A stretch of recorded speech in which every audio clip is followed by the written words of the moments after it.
नमस्कार, grand news network में आप सभी का स्वागत है और बुलेटिन की खास खबरों के साथ मैं हूं आपके साथ सीमा। चलिए अब एक नजर डाल लेते हैं आज के बुलेटिन की खास खबरों की ओर।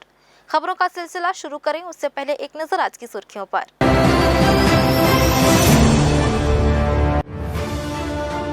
बेलतरा विधानसभा क्षेत्र के फदहा खार में 1200 परिवारों पर मंडराया बेदखली का खतरा। वन विभाग ने भेजा नोटिस, रहवासी हुए परेशान। 18 कारों में सवार युवकों ने मसूरी क्षेत्र में किया स्टंट, वीडियो वायरल, सभी के खिलाफ हुई कार्रवाई। सरकंडा क्षेत्र में नाबालिग बालिका से प्रताड़ना का मामला पहुंचा थाने, मामला हुआ दर्ज, आरोपी को पकड़ने पुलिस ने शुरू की कार्रवाई। पुलिस महानिरीक्षक ने किया पुलिस कार्यालयों का निरीक्षण, एसपी कार्यालय भी पहुंचे। पिछले साल की अपेक्षा बेहतर रहा वर्तमान साल।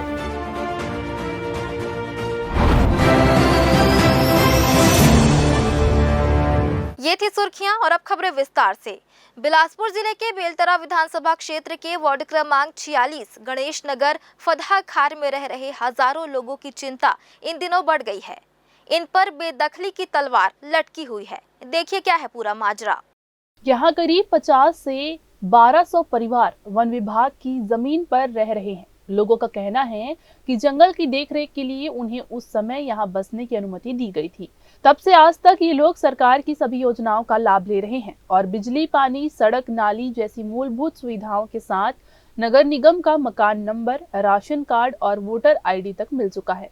यही नहीं, ये लोग हर लोकसभा और विधानसभा चुनाव में मतदान भी करते आ रहे हैं, मगर हाल ही में वन विभाग ने उन्हें नोटिस जारी कर जल्द से जल्द मकान खाली करने के लिए कहा है। ऐसा न करने पर सामान जब्त करने की चेतावनी भी दी गई है। इस कार्रवाई से यहाँ के लोग परेशान हैं और अब संवैधानिक तरीके से अपनी लड़ाई लड़ रहे हैं। हम लोगों को जुलाई महीने में पहला नोटिस जारी किया गया और सेकेंड नोटिस अभी अगस्त में 25 अगस्त को जारी किया है। नोटिस में स्पष्टीकरण कर दिया गया है कि वन मंडल के द्वारा कि आप लोगों को वहाँ से हटाया जाएगा और सामान जब्ती की जाएगी और राजस्व के हिसाब से आप लोग से वसूला भी जाएगा। ऐसा करके हम लोग को नोटिस में दिया गया है। हम लोग आज वन मंडल से अधिकारी महोदय से मिलकर उनसे निवेदन भी किए हैं और निवेदन के साथ में हमको आश्वासन भी मिला है कि आप लोग को विचार करेंगे। आप लोग को ऐसा करके हम लोग अभी आगे का रणनीति बना कर रखे हैं कि प्रशासन से हम लोग गुहार लगा रहे हैं। जैसे कि मैं आपको बताया कि हम लोग अभी कल के डेट में, कल दिनांक में जिला कलेक्टर से हम लोग मिले, अपनी समस्या अवगत करा दिए हैं। आज हम लोग DFO साहब से भी मिलकर अवगत कराए हैं और प्रशासन से भी हम लोग अवगत कराते ही आ रहे हैं।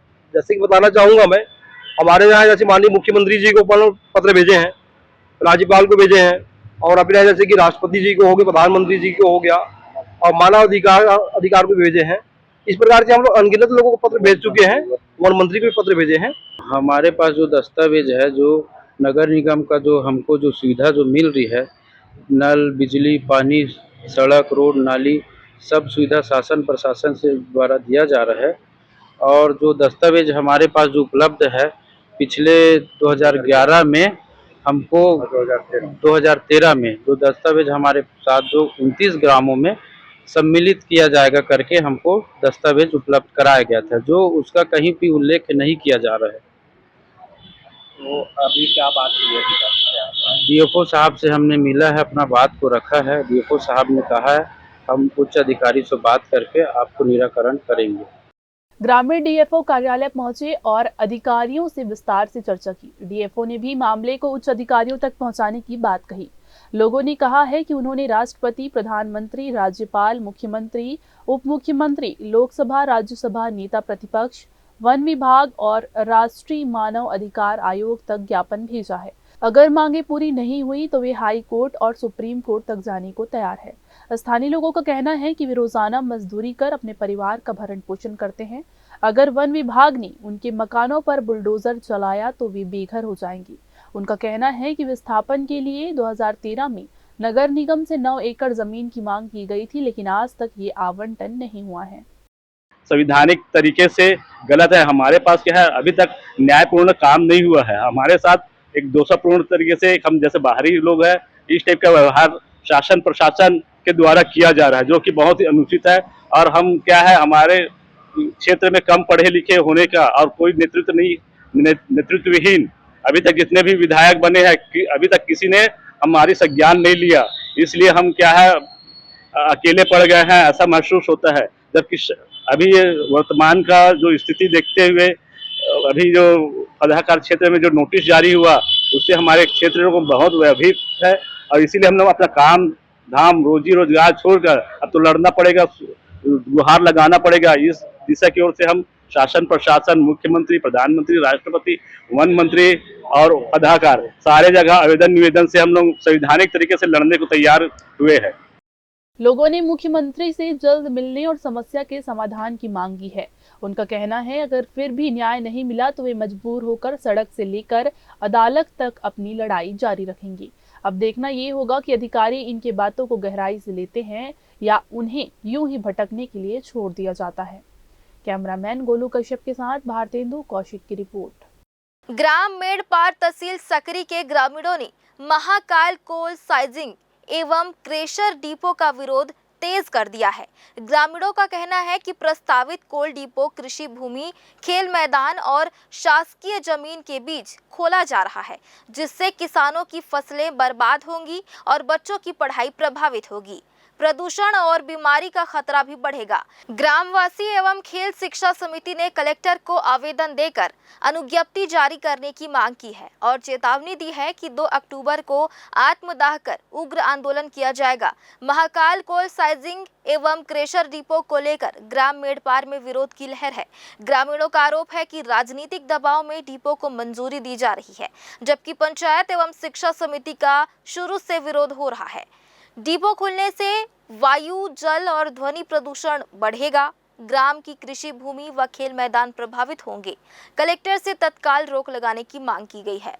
हमारे यहाँ जो कोयला डिपो नया खुल रहा है, तो कोयला डिपो से जो किसान हैं उनको भी दिक्कत है, प्रदूषण होगा, गांव वाले को भी दिक्कत है, रोड भी ख़राब होगा।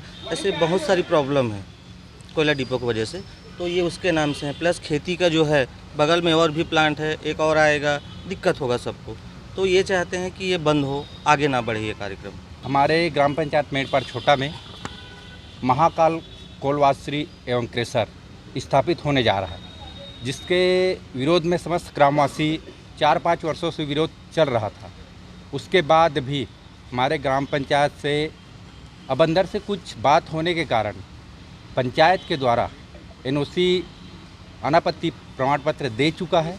आसपास जहां कोल डिपो खुल रहा है, हरित क्रांति यानी कृषि क्षेत्र है, जिससे हमारे किसान भाइयों को फसल में नुकसानी, फसल में हानि, पानी का जल लेवल डाउन होना और रोड से लगा हुआ जस्ट फ्रंट में हमारे गांव से शासन द्वारा समर्पित स्पोर्ट खेल का मैदान है, उसमें भी हमें नुकसान पहुंचेगा, धूल डस्ट होगा, जिस कारण हमें आगे आने वाले बच्चों के भविष्य में दुष्प्रभाव पड़ेगा। जो महाकाल कोल डिपो जो क्रेशर के लिए NOC के लिए प्रस्तावित किया गया था, उसको ग्राम सभा ने NOC दे दिया गया है। उसको हम लोग सूचना का अधिकार के अंतर्गत हम लोग को जानकारी मिला है, लेकिन उसका ग्राम सभा करके हम लोग 16/9/2025 को किए हैं। उसमें सभी ग्राम सभा में विरोध किए हैं सरपंच सचिव को द्वारा, और उनका भी विरोध है, और इसीलिए हम लोग आज कलेक्टर महोदय के पास ज्ञापन सौंपने के लिए आए हैं। महाकाल कोल डिपो वासरी है, वो हमारे शासकीय भूमि जो खसरा नंबर 2 का जो जिसका रकबा है 6.155 हेक्टेयर, जिसमें वो रोड के किनारे से जो नाला से लगा हुआ ज़मीन है, उसको कम से कम आधा एकड़ ज़मीन को कब्जे करके रखा हुआ है। उसके लिए हम लोग कलेक्टर साहब के पास आए हैं ज्ञापन सौंपने के लिए। कलेक्टर साहब से निवेदन करते हैं कि हमारे जो आवेदन है उसको उचित निराकरण कर हमको समाधान देने की कृपा करें। सनिचरी बाजार में रोजी रोटी चलाने वाली महिलाओं ने नगर निगम की कार्रवाई पर गंभीर आरोप लगाए हैं। एक महिला ने शिकायत करते हुए बताया कि वह सनिचरी में दुकान लगाकर अपने परिवार का भरण पोषण करती है, लेकिन नगर निगम की अतिक्रमण दफ्तर की टीम लाल बस में आकर आए दिन उसके साथ अभद्रता और मारपीट करती है। सनिचरी बाजार की एक महिला का कहना है कि वह सड़क पर बैठकर अपनी छोटी सी दुकान चलाती है, जिससे उसके घर का खर्च चलता है, लेकिन नगर निगम के कर्मचारी बार बार आकर उन्हें तंग करते हैं। महिला ने कहा कि रोजी रोटी चलाने वाले गरीब लोगों के साथ इस तरह का व्यवहार नहीं होना चाहिए। नगर निगम के कर्मचारियों ने कई बार सामान उठाने और धक्का मुक्की करने जैसी घटनाएं भी की है। इससे यहाँ की महिलाएं काफी परेशान और असुरक्षित महसूस कर रही हैं। पीड़ित महिला ने यह भी कहा कि प्रशासन को छोटे दुकानदारों और फुटपाथ पर काम करने वालों के लिए सहानुभूतिपूर्ण रवैया अपनाना चाहिए। पीड़ित महिलाओं ने प्रशासन से अपील की है कि इस मामले की निष्पक्ष जांच कराई जाए और दोषी कर्मचारियों पर उचित कार्रवाई की जाए। उन्होंने कहा कि गरीब तबके के लोग मेहनत कर अपने परिवार को पालते हैं, ऐसे में उनके साथ अभद्रता और मारपीट नहीं होना चाहिए। बैठने नहीं देवा थे, हम लोग 20 वर्ष से लगा रहे हैं। हमारे पूर्वज जब चबूतरा नहीं बने तब से लगा रहे हैं। अब ओखर बाद हमन आ गए तब हमन लगा थन। अब पहले तो कुछ समस्या नहीं होती से, अभी ना ज्यादा बुला के सामान लगवा रहे हैं और सब लूट पाट कर रहे हैं, मारपीट कर रहे हैं। हाथ से जब इंसान है लेडीज तो जेंट्स को कोई हक नहीं है कि छुए, है कि नहीं। तो हाथ से लग रहे, हाथ भी लग दिया है मेरा। देखो एक सामान को 2 जन लूट रहे थे। हाँ तो हाँ शराब भी पिए रहते हैं और पैसा भी मंगत रही से बस वाले मन। हाँ आरी से लाल बस वाले मन हम पन्नी चे हाँ चैलेंज करत रही कलारी से पन्नी जो चेकिंग करते मन। हाँ हमारा 55 दो तो बैठा नहीं तो किस अधिकार से मन पैसा हमारे से मंगत है। दीदी हम मन तो ना लोग लेकर से घाम में प्यास में पानी गिरत तबो बैठे हन। हमन ककरो से ऐसे भी नहीं कहतन कि हमारा छत्ता दो वो दो। हमन जैसे भी है तैसे काटा थन पानी बरसात में सब चीज है ना। तो हमारा कलेक्टर जो पहले बार आए थे 2 लाइन खींच के गए थे, तो हम लोग चाहते हैं कि 2 लाइन में ही लगाने हम लोग को दे। हम लोग कहीं नहीं जा सकते हैं, वहीं हम लोग लगाएंगे। अभी के नहीं लगा रहे, बहुत दिन से लगा रहे हैं। महिलाओं ने प्रशासन से गुहार लगाई है कि उन्हें सनिचरी बाजार में रोजी रोटी चलाने के लिए सुरक्षित माहौल उपलब्ध कराया जाए ताकि वे बिना डर और भय के अपना काम कर सकें। ग्रैंड न्यूज के लिए कैमरामैन गोलू कश्यप के साथ भारतेंदु कौशिक की रिपोर्ट। रायपुर के बिरगांव स्थित श्री श्याम इंडस्ट्रीज फैक्ट्री में काम कर रहे मुंगेली निवासी रघुवीर सिंह की मौत के बाद माहौल तनावपूर्ण हो गया है। बताया जा रहा है कि कार्य के दौरान रघुवीर छत से गिरकर गंभीर रूप से घायल हो गया। उसे इलाज के लिए MKD हॉस्पिटल ले जाया गया, जहां इलाज के दौरान उसकी मौत हो गई। घटना के बाद करणी सेना ने कंपनी प्रबंधन पर गंभीर लापरवाही का आरोप लगाया है। प्रदेश अध्यक्ष आलोक सिंह ने कहा कि कंपनी ने घायल अवस्था में भी कोई आर्थिक मदद नहीं दी और अब मौत के बाद परिवार को सहारा देने से भी पीछे हट रहा है। इसे नाराज करणी सेना कार्यकर्ताओं ने फैक्ट्री बंद करवा दी। करणी सेना ने चेतावनी दी है कि जब तक पीड़ित परिवार को न्याय और आर्थिक सहयोग नहीं मिलता तब तक फैक्ट्री को दोबारा चालू नहीं होने दिया जाएगा। उन्होंने इसे मजदूरों की सुरक्षा से जुड़ा बड़ा बवाल बताते हुए कहा कि यदि दोषियों पर कार्रवाई नहीं हुई तो करणी सेना आंदोलन तेज करेगी। इस घटना को लेकर हिंदू संगठनों, सामाजिक और राजपूत संगठनों में भी आक्रोश है। बड़ी संख्या में लोग पीड़ित परिवार के समर्थन में जुटने लगे हैं। उधर घटना की जानकारी मिलते ही पुलिस ने मामले की जांच शुरू कर दी है। फैक्ट्री प्रबंधन की भूमिका को लेकर सवाल उठ रहे हैं। परिजनों का कहना है कि रघुवीर सिंह ही परिवार का एकमात्र सहारा थे और अब उनकी मौत से पूरा परिवार आर्थिक संकट में आ गया है। लोगों ने प्रशासन से त्वरित हस्तक्षेप की मांग की है। और वो जो बच्चा ख़त्म हुआ है वो हमारे समाज का बच्चा है और मेरे को मिली जानकारी के अनुसार कंपनी वालों का कहना है कि 50,000 ले लो, तो 50,000 किसी की जान की कीमत नहीं होती। जान के बदले जान तो नहीं दे सकते, लेकिन उनके जो परिवार वाले हैं, क्योंकि वो कमाने वाला व्यक्ति अकेले था, तो फैक्ट्री के कंपनी द्वारा उस मृतक परिवार को उतनी राशि दी जाए जिससे उनके घर का खर्चा चल पाए। उनके 2 छोटे बच्चे हैं, उनके बच्चों का पढ़ने लिखने, एजुकेशन, शादी से लेके हर चीज़ का खर्चा कंपनी उसको वहन करे, क्योंकि वो कमाने वाला वो व्यक्ति था, वो व्यक्ति नहीं है हमारे बीच। फिलहाल वक्त हो चला एक छोटे से ब्रेक का। ब्रेक के बाद भी खबरें जारी रहेंगी। बने रहिए ग्रैंड न्यूज नेटवर्क के साथ। जया प्राइवेट ITI NCVT से मान्यता प्राप्त एंड ISO सर्टिफाइड 10वीं पास विद्यार्थियों के लिए 2 year electrician course, OPA 1 year course, computer operating and programming assistant course, best classroom facility, admissions open. Jaya private ITI, riverview colony, Koni, Bilaspur, Chhattisgarh. Break के बाद आप सभी का स्वागत है। बिलासपुर के मस्तूरी क्षेत्र में कुछ युवाओं ने सड़क को स्टंट ग्राउंड समझ लिया और कानून को कॉमिक बुक।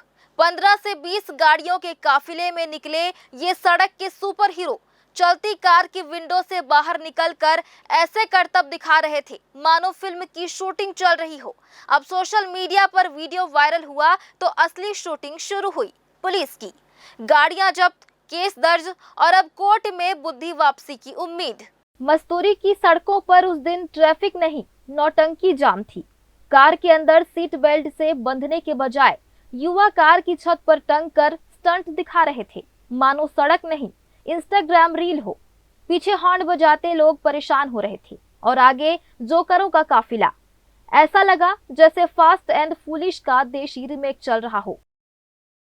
मस्तूरी थाना क्षेत्र में उधर का एक वीडियो प्राप्त हुआ था जिसमें कुछ लोग कार में स्टंट करते दिखाई दे रहे थे। पुलिस की टीम तत्काल जो है रात में वहां पहुंची, उन लोगों को आइडेंटिफाई किया, कार के नंबर, उनके वाहन चालकों को आइडेंटिफाई किया और उन सब के खिलाफ में लगभग 18 लोग के खिलाफ हमने 184 MV एक्ट की कार्रवाई की है तथा उन लोगों को सबको हिरासत में लिया गया। साथ ही प्रतिबंधक धाराओं के तहत पृथक से हमने उसमें कार्यवाही की।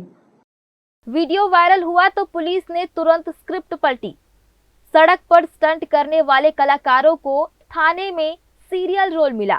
18 युवकों पर 185 MV एक्ट के तहत केस दर्ज, 18 गाड़ियां जब्त। अब रैंप शो के बजाय कोर्ट शो की तैयारी है।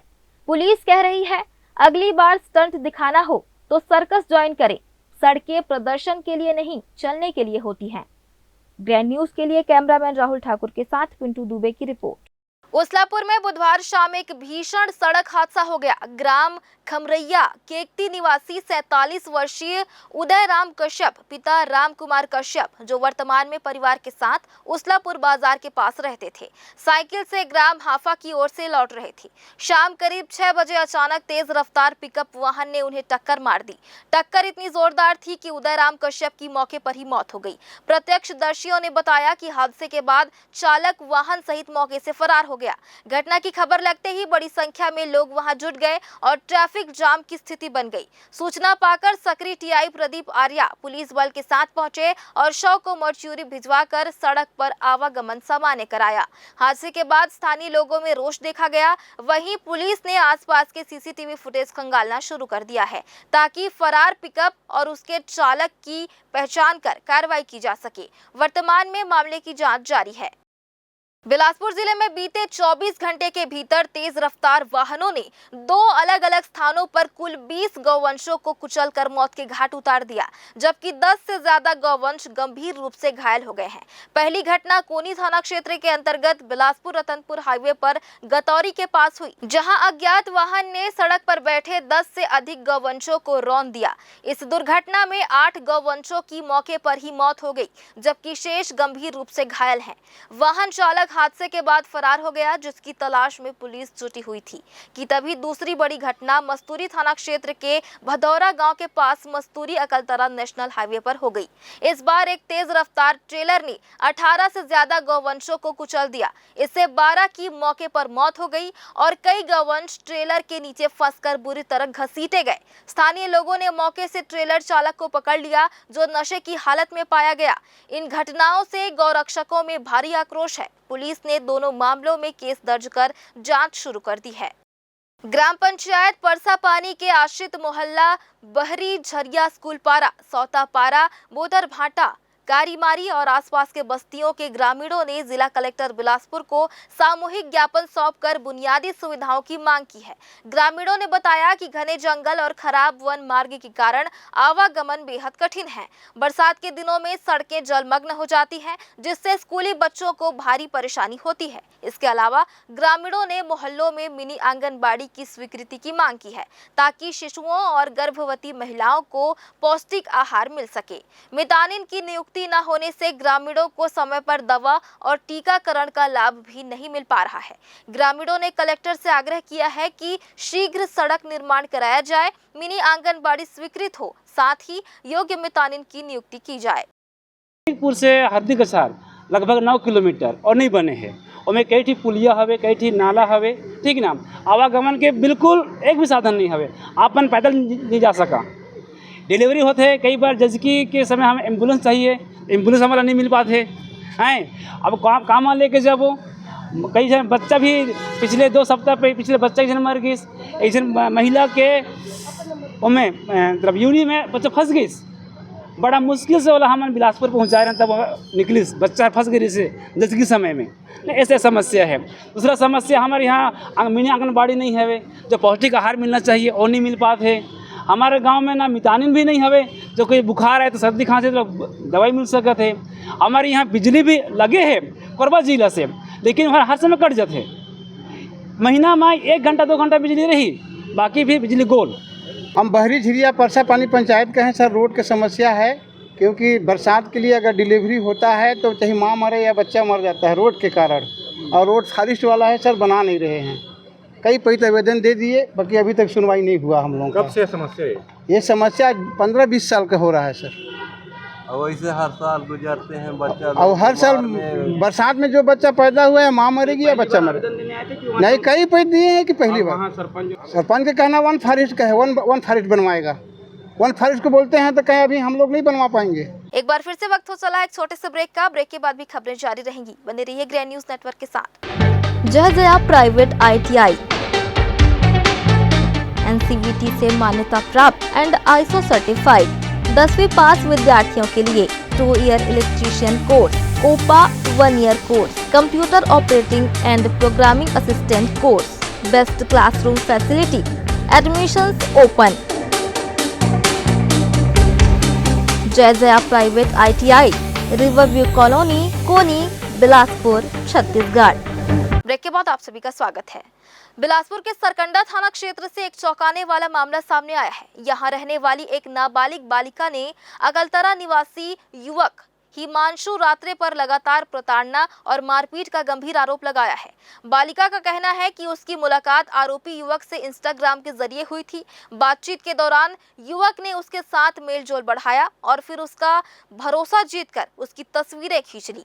देखिए क्या है पूरा माजरा। बालिका का आरोप है कि आरोपी युवक उसकी तस्वीरों को वायरल करने की धमकी देकर आए दिन उसे डराता और धमकाता था।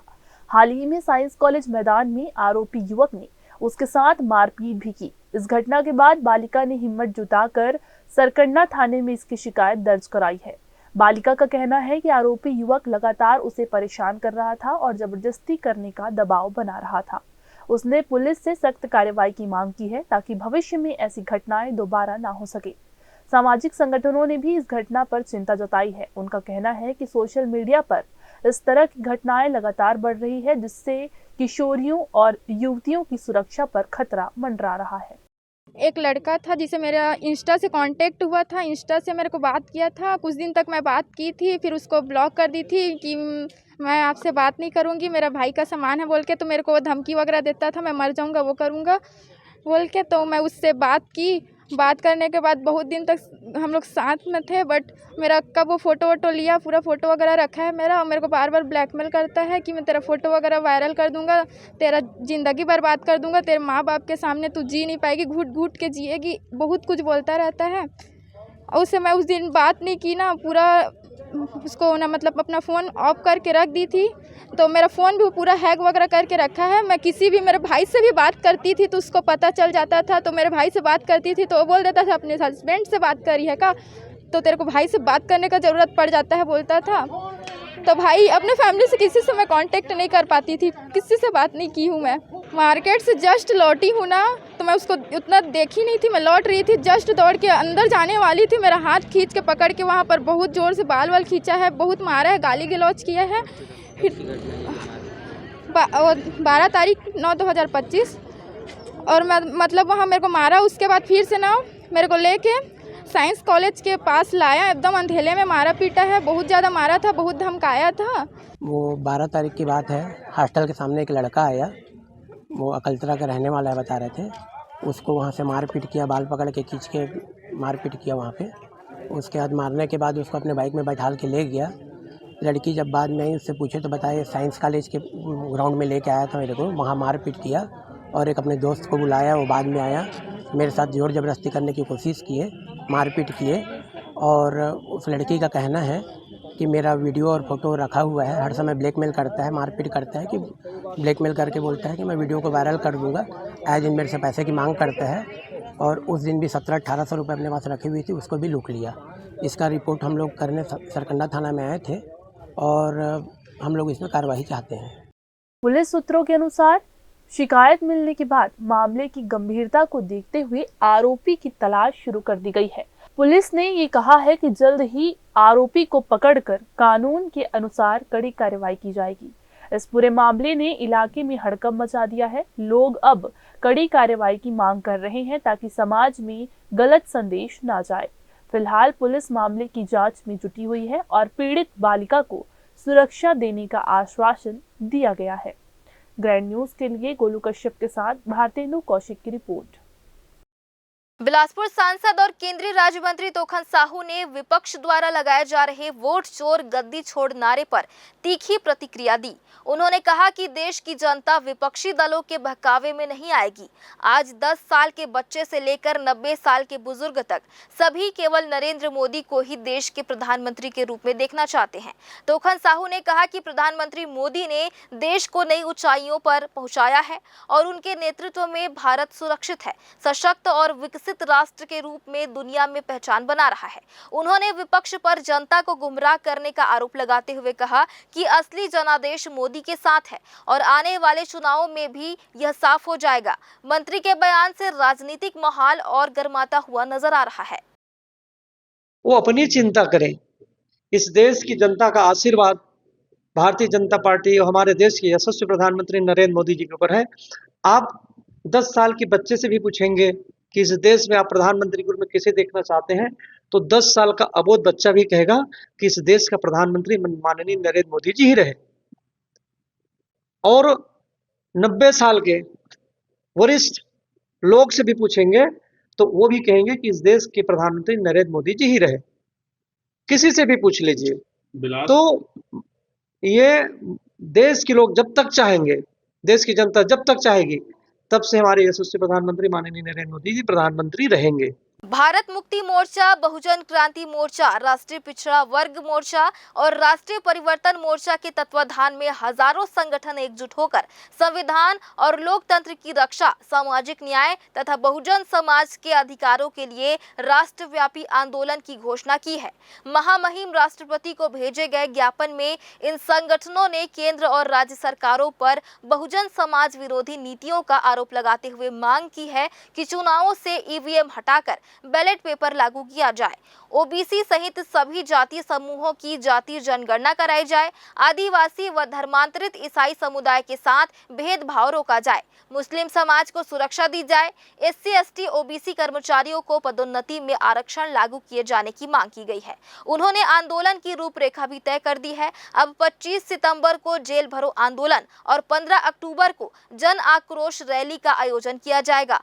संगठनों ने स्पष्ट किया है कि यह आंदोलन पूरी तरह संवैधानिक, लोकतांत्रिक और शांतिपूर्ण होगा। प्रशासन से अपील की गई है कि किसी भी प्रकार की दमनात्मक कार्रवाई से दूर रहें।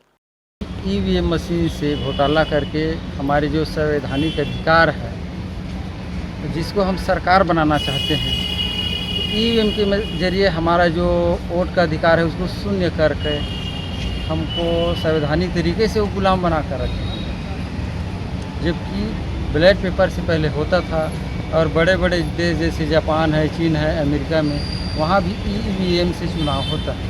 तो इतना टेक्नोलॉजी से विकासशील देश, वैसे देश में अभी तक बैलेट पेपर से हो रहा है, लेकिन हमारे भारत देश में बैलेट पेपर से नहीं होना चाहिए, ये हमारा कहना है। और हमारे भारत देश में सन 1931-32 की जनगणना में जिस समय अंग्रेज़ों का शासन चलता था, उस समय ओबीसी का 52% जनसंख्या था और जनसंख्या के आधार पर उनको 52% हर चीज़ में नेतृत्व होना चाहिए, अधिकार होना चाहिए, उसको नहीं दे रहा। और ईसाई भाइयों के ऊपर अन्याय अत्याचार हो रहा है, मुसलमानों के ऊपर बापलीचिंग का कार्यक्रम हो रहा है और आदिवासियों का जल जंगल ज़मीन है उससे बेदखल किया जा रहा है। इसी सब विरोध में हम यह कार्यक्रम रखें। एक बार फिर से वक्त हो चला एक छोटे से ब्रेक का। ब्रेक के बाद भी खबरें जारी रहेंगी। बने रहिए ग्रैंड न्यूज नेटवर्क के साथ। जहजया प्राइवेट ITI NCVT से मान्यता प्राप्त एंड ISO सर्टिफाइड 10वीं पास विद्यार्थियों के लिए 2 year electrician course, COPA 1 year course, computer operating and programming assistant course, best classroom facility, admissions open. Jaijaya private ITI, riverview colony, Koni, Bilaspur, Chhattisgarh. Break के बाद आप सभी का स्वागत है। पुलिस विभाग के वार्षिक निरीक्षण की शुरुआत हो चुकी है। आईजी डॉक्टर संजीव शुक्ला ने निरीक्षण की कमान संभाली और पुलिस लाइन से लेकर एसपी कार्यालय तक का दौरा किया। इस दौरान उन्हें गार्ड ऑफ ऑनर से सम्मानित भी किया गया। वार्षिक निरीक्षण की शुरुआत बिलासपुर पुलिस लाइन से की गई, जहां आईजी डॉक्टर संजीव शुक्ला ने पुलिस बल की परेड का जायजा लिया। इस मौके पर सभी उच्च अधिकारी उपस्थित रहे और विभागीय तैयारियों की बारीकी से समीक्षा की गई। यहां स्पष्ट हुआ कि पुलिस बल ने बीते वर्ष में अपना अनुशासन और समर्पण बनाए रखा है।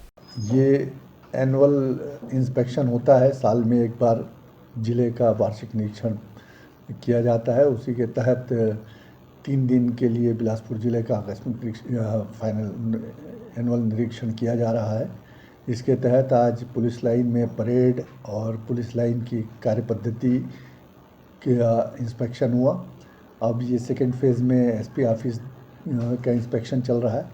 इसके बाद फील्ड में जो थाने चौकी हैं और जो एसडीओपी और सीएसपी के ऑफिस हैं वो देखे जाएंगे।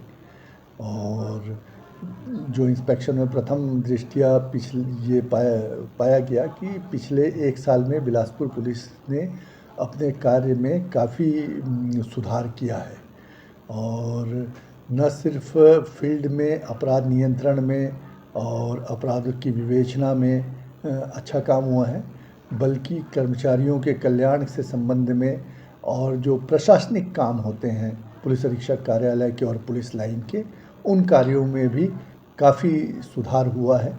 और आज हम लोगों ने सबकी समीक्षा की है और सुधार की गुंजाइश क्योंकि हमेशा बची रहती है, कभी भी वो पूर्ण नहीं होता, तो इसमें और अच्छा क्या किया जा सकता है, इसके लिए हम लोगों ने अपने लिए ही खुद का लक्ष्य तय किया है कि अगले साल के इंस्पेक्शन तक हमको और क्या क्या अच्छा करना है। इसके बाद निरीक्षण का सिलसिला एसपी कार्यालय तक पहुंचा, जहां एसएसपी रजनीश सिंह सहित अन्य अधिकारी और कर्मचारी भी मौजूद रहे। निरीक्षण के बाद आईजी डॉक्टर संजीव शुक्ला ने मीडिया से बातचीत में बताया कि बिलासपुर पुलिस का प्रदर्शन पिछले वर्ष की तुलना में काफी बेहतर रहा है, फिर चाहे वह फील्ड ड्यूटी हो या क्राइम कंट्रोल। डॉक्टर शुक्ला ने पुलिस बल के कार्यों की सराहना करते हुए कहा कि निरंतर सुधार और जनता की सुरक्षा ही विभाग की प्राथमिकता है। साथ ही साथ उन्होंने कहा कि इसके बाद जिले के थानों और एसडीओपी के कार्यालयों का निरीक्षण करेंगे। ग्रैंड न्यूज के लिए कैमरामैन राहुल ठाकुर के साथ पिंटू दुबे की रिपोर्ट। बिलासपुर के ग्रैंड विजन कार्यालय में गुरुवार को भगवान विश्वकर्मा की पूजा विधि विधान के साथ बड़े ही श्रद्धा और उत्साह के साथ की गई। सुबह से ही कार्यालय का वातावरण भक्ति और उत्साह से गूंज उठा।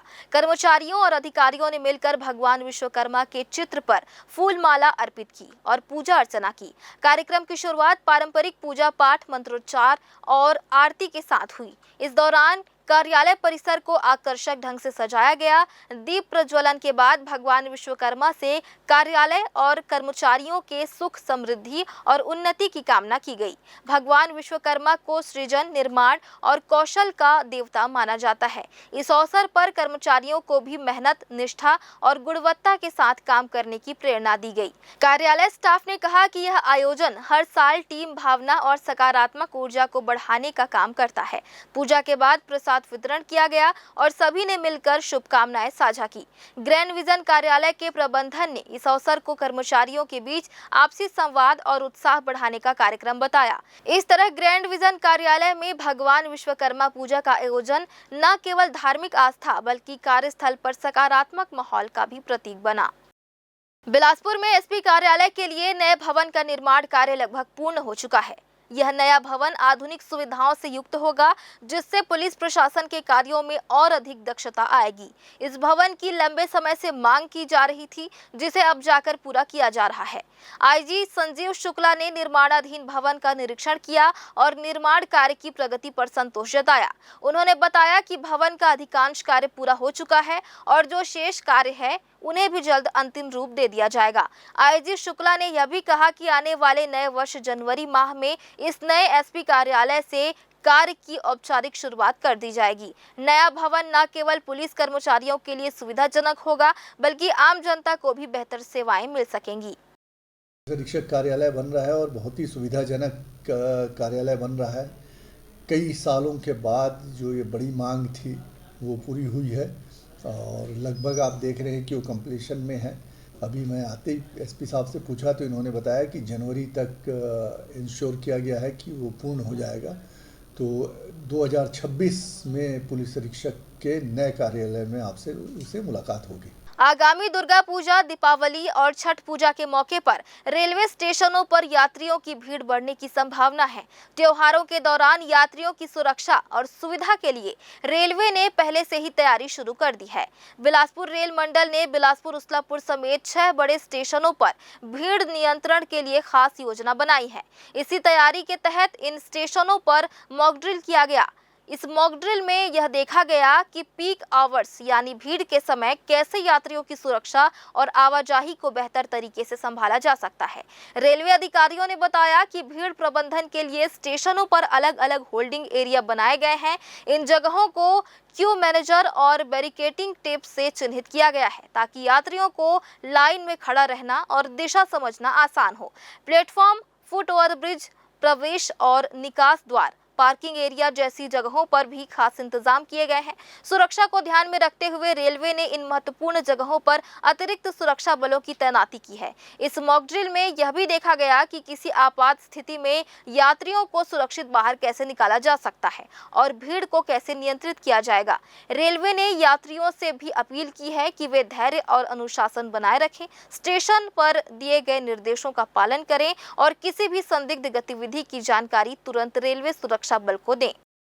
प्रधानमंत्री सूर्य घर योजना को लेकर बिलासपुर के तिफरा स्थित बिजली कार्यालय में एक महत्वपूर्ण वर्कशॉप का आयोजन किया गया। इस वर्कशॉप में योजना के प्रचार प्रसार के साथ साथ वेंडरों की समस्याओं और उनके समाधान पर भी विस्तार से चर्चा की गई। प्रधानमंत्री सूर्य घर योजना का मुख्य उद्देश्य हर घर को ऊर्जा के क्षेत्र में आत्मनिर्भर बनाना है। इसके तहत घरेलू उपभोक्ता अपने घर की छत पर सोलर पैनल लगाकर न सिर्फ बिजली तैयार कर सकते हैं बल्कि जरूरत से ज्यादा बिजली को सरकार को बेचकर अतिरिक्त आय भी अर्जित कर सकते हैं। वर्कशॉप में बताया गया कि सोलर पैनल लगाने के बाद 15 से 20 दिनों के भीतर केंद्र सरकार की ओर से सब्सिडी मिल जाती है। इसके अलावा 1 से 1.5 महीने के अंदर राज्य सरकार की ओर से भी सब्सिडी उपभोक्ताओं के खाते में पहुंच जाती है। इससे लोगों को सोलर सिस्टम लगाने में आर्थिक मदद मिलती है।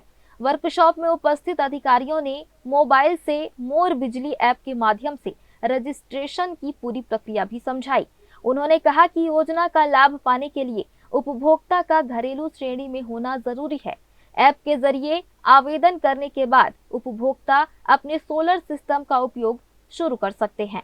आज पीएम सूर्य घर योजना से संबंधित प्रचार प्रसार के लिए और वेंडर्स की विभिन्न समस्याओं के लिए, इसी तरह उपभोक्ताओं की बहुत सारी जानकारी जो वो चाहते हैं कि उनको एक प्लेटफॉर्म पे मिले, उसके लिए ये बैठक वर्कशॉप्स एक लगाया गया था 2-2.5 घंटे के लिए।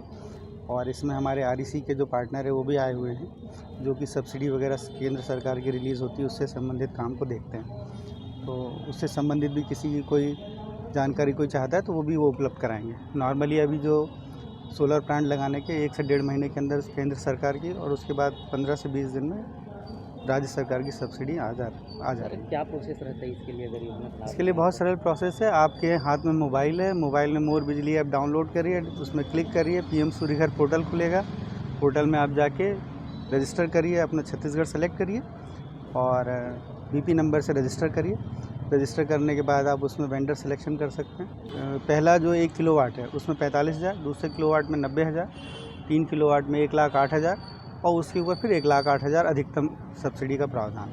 अधिकारियों ने यह भी बताया कि सोलर पैनल लगाने से न केवल बिजली के बिल में भारी कमी आती है बल्कि घरों में लगातार स्वच्छ और मुफ्त ऊर्जा की आपूर्ति होती है। इससे पर्यावरण को भी फायदा होता है और कार्बन उत्सर्जन में कमी आती है। वर्कशॉप में शामिल लोगों ने इस योजना की जानकारी को बेहद उपयोगी बताया और कहा कि इससे आम जनता के साथ साथ वेंडरों को भी बड़ा लाभ मिलेगा। कार्यक्रम का समापन लोगों से अपील के साथ किया गया कि वे अधिक से अधिक संख्या में इस योजना का लाभ उठाकर अपने घर को ऊर्जा के क्षेत्र में आत्मनिर्भर बनाएं। ग्रैंड न्यूज के लिए कैमरामैन गोलू कश्यप के साथ भारतेंदु कौशिक की रिपोर्ट। एक बार फिर से रुकेंगे एक ब्रेक के लिए। ब्रेक के बाद भी खबरें जारी रहेंगी। बने रहिए ग्रैंड न्यूज नेटवर्क के साथ। जय जया प्राइवेट ITI NCVT से मान्यता प्राप्त एंड ISO सर्टिफाइड 10वीं पास विद्यार्थियों के लिए 2 year electrician course, COPA 1 year course, computer operating and programming assistant course, best classroom facility, admissions open. Jai Jaya private ITI, riverview colony, Koni, Bilaspur, Chhattisgarh. Break के बाद आप सभी का स्वागत है। तिफरा में भगवान विश्वकर्मा जयंती के अवसर पर विश्वकर्मा समाज द्वारा गुरुवार को एक भव्य कार्यक्रम का आयोजन किया गया। इस मौके पर बड़ी संख्या में समाज के लोग, स्थानीय नागरिक और श्रद्धालु शामिल हुए। कार्यक्रम में मुख्य अतिथि के रूप में बिल्हा विधायक धर्मलाल कौशिक और महापौर पूजा विधानी मौजूद रहीं। कार्यक्रम की शुरुआत भगवान विश्वकर्मा की पूजा अर्चना से हुई। विधायक धर्मलाल कौशिक ने समाज के विकास और भवन निर्माण के लिए 10 लाख रुपए देने की घोषणा की। उन्होंने कहा कि भगवान विश्वकर्मा को वास्तुकला, शिल्पकला और निर्माण कार्यों का देवता माना जाता है। उनका आशीर्वाद लेने से जीवन में समृद्धि और कौशल का विकास होता है। इस मौके पर महापौर पूजा विधानी ने भी समाज को शुभकामनाएं दी और कहा कि भगवान विश्वकर्मा मेहनत, निष्ठा और सृजन के प्रतीक हैं। उन्होंने समाज को एकजुट होकर आगे बढ़ने की प्रेरणा दी। कार्यक्रम में समाज के वरिष्ठ जनों को सम्मानित किया गया और युवाओं को कौशल विकास के लिए प्रेरित किया गया। भगवान विश्वकर्मा की पूजा किए और विश्वकर्मा समाज के द्वारा यहाँ पर भूमि पूजन का कार्यक्रम रखा गया। 10 लाख रुपए की राशि की घोषणा किए हैं और उसका भूमि पूजन किए हैं। विश्वकर्मा समाज का उसमें बहुत सुंदर भवन बनेगा और साथ ही विश्वकर्मा समाज का कोई पहचान के मोहताज नहीं है। अनादिकाल से भगवान विश्वकर्मा जो है, जिन्होंने इस जगत में निर्माण कार्यों के हमारे देव हैं और उनके आशीर्वाद से सब संपन्न होता है। विश्वकर्मा जी का जयंती कल मनाए हैं।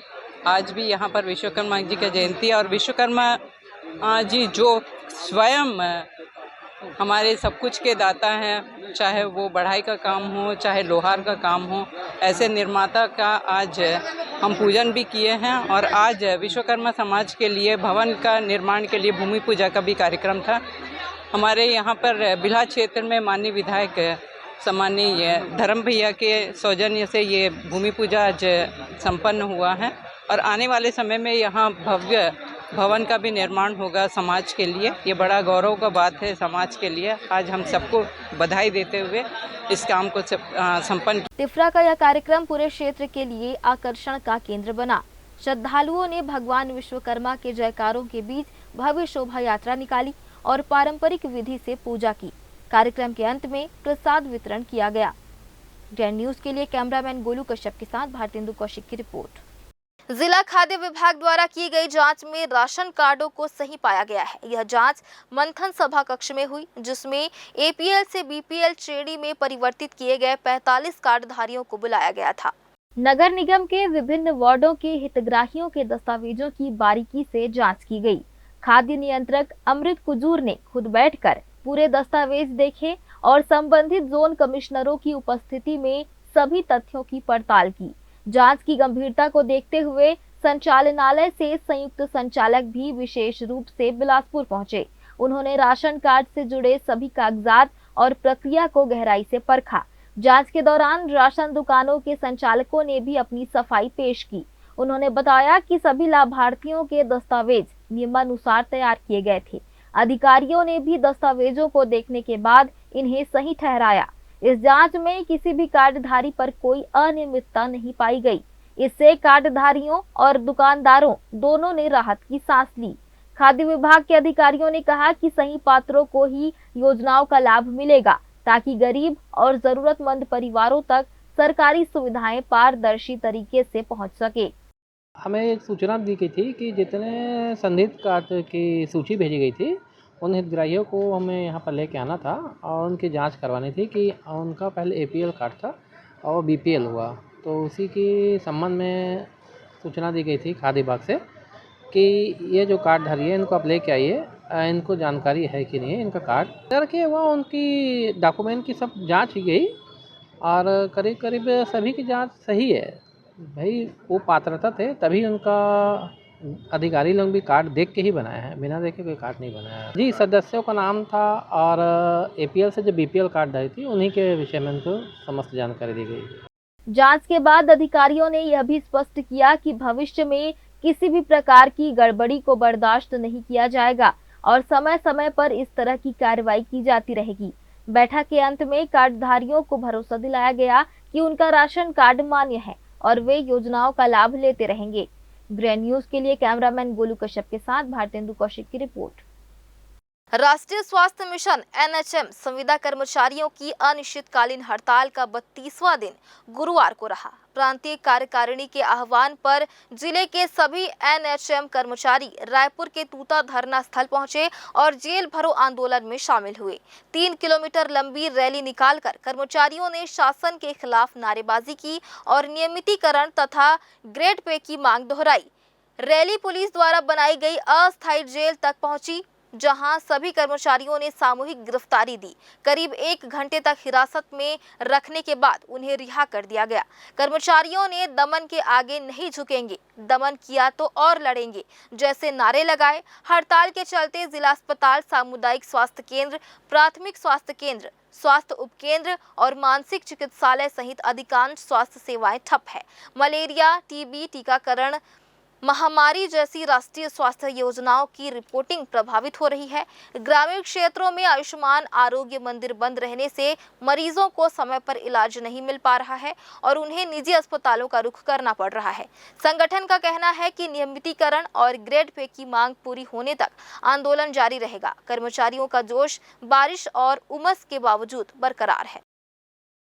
फिलहाल आज की इस बुलेटिन में बस इतना ही। अगले बुलेटिन में फिर होगी आपसे मुलाकात। तब तक के लिए मुझे और मेरी पूरी टीम को दीजिए इजाजत। नमस्कार।